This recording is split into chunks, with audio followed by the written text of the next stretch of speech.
Hey physics peeps, welcome back. We're going to finish up some stuff with graphs, and we're going to really talk about two main things, trend lines and slope. When we talk about these, there's going to be some other steps that you do. I'm going to show you some things to avoid as well. And kind of like your last video, feel free to pause the video, rewind, kind of if you need to finish writing things down, or just kind of need to refresh something from before. So that's fine. Feel free to. I'm going to try to go through it quickly, so feel free to pause it if you need to. So here's the graph that we made last time. And now we're going to take our data, and we're going to start trying to interpret it, because when we make graphs, we find slope. It's awesome. Yeah?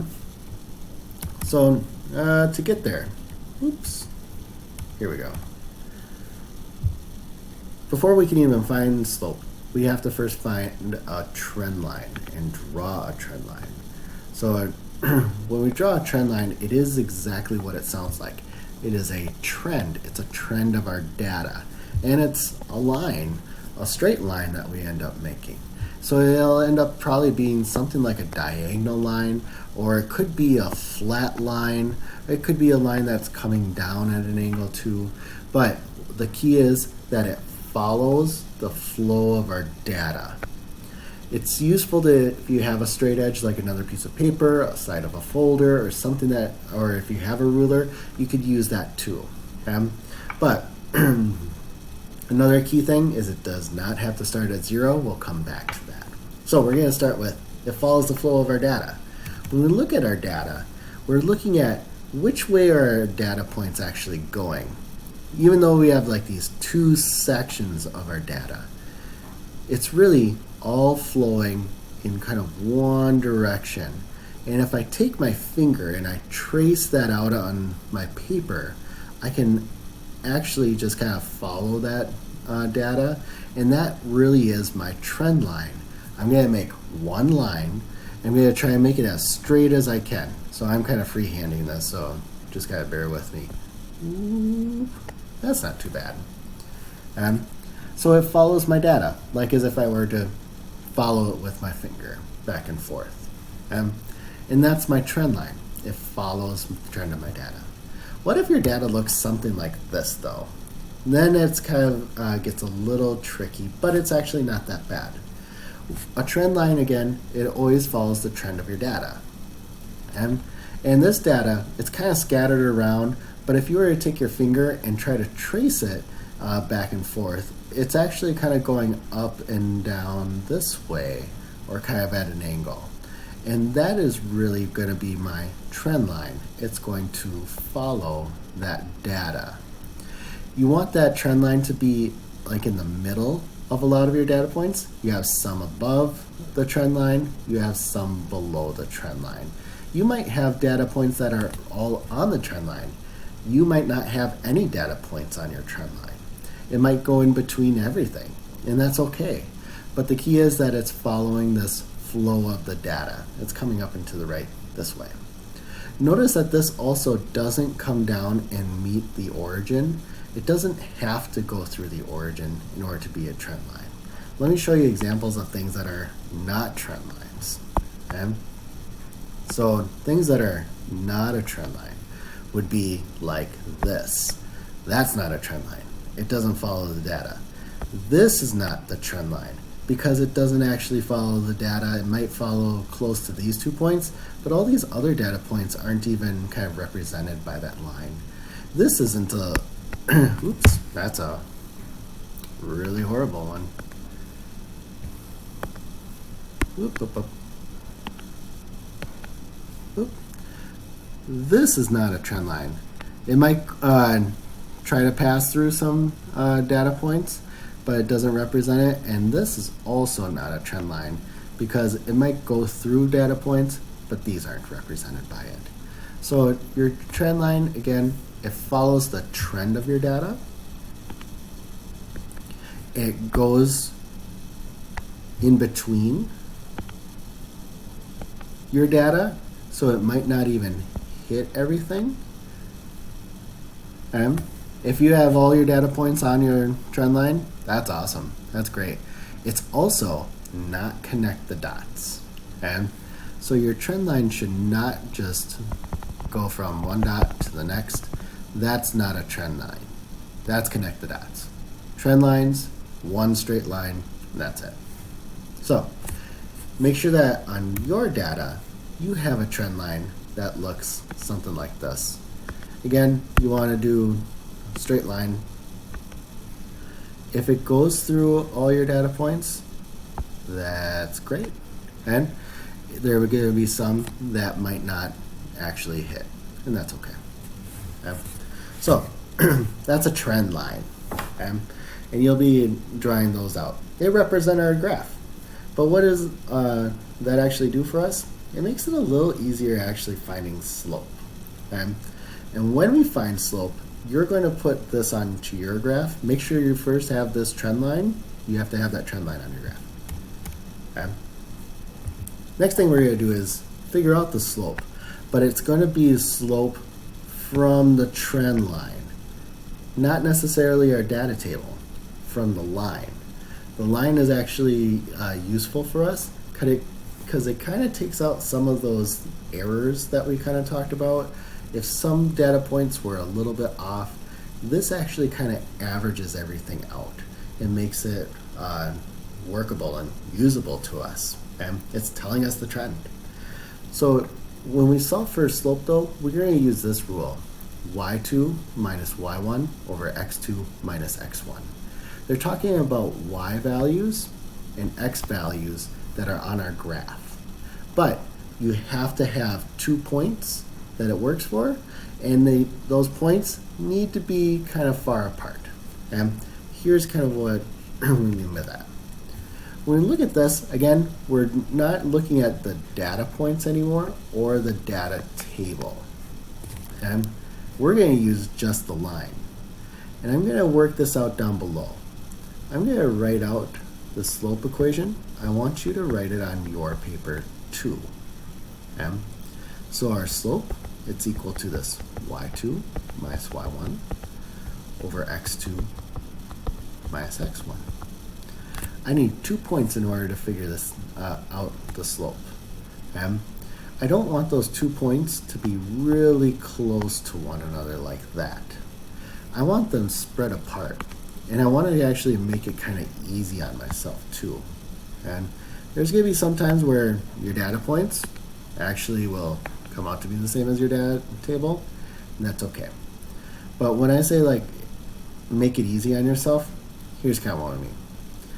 You can, you'll have x values that you'll put in here, and you'll have y values. But you'll notice that these x values, if you do take them from the table, it's really, really messy. So you get it this way. Okay? I'm just going to find an x value that's easy for me. So like this, 0.20. Okay? Nice number. And I'm going to follow that up until I hit the line. Not to when I get the data point, when I hit the line. When I hit the line, I'm going to follow that over to the y-axis. And in this case, I actually end up with another nice number. That's awesome. Okay? But these two values, 0.20 and 20, they represent something in the slope equation. And one is an x value and one is a y value. But because this is my first point that I'm doing, this is y1, this is x1. And I'm going to replace those in that equation. I'm going to put in 20 for the y1. Y1 is on top.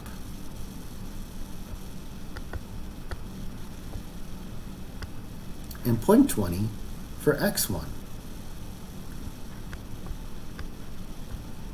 And the x's are on the bottom of the slope equation.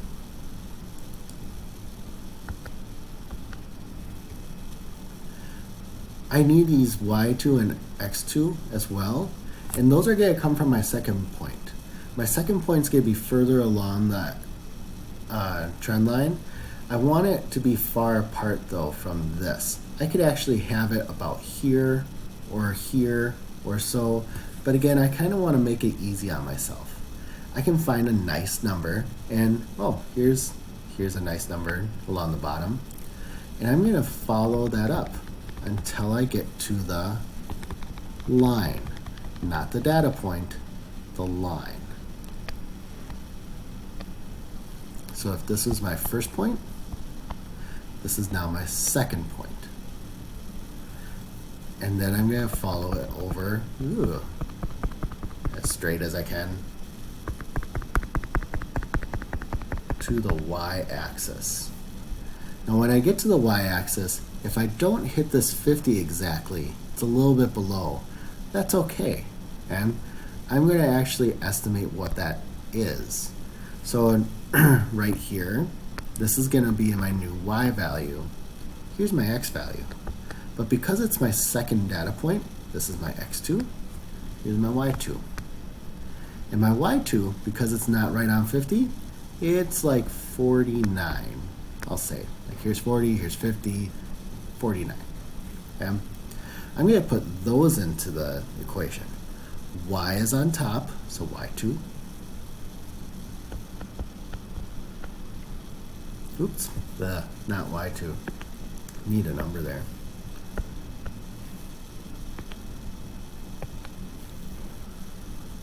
So y2 was 49. 49 for that value of y2. And then my x2 was 0.50. So it's 0.50. So I got that. Now I have my slope equation filled out. I can start doing the math.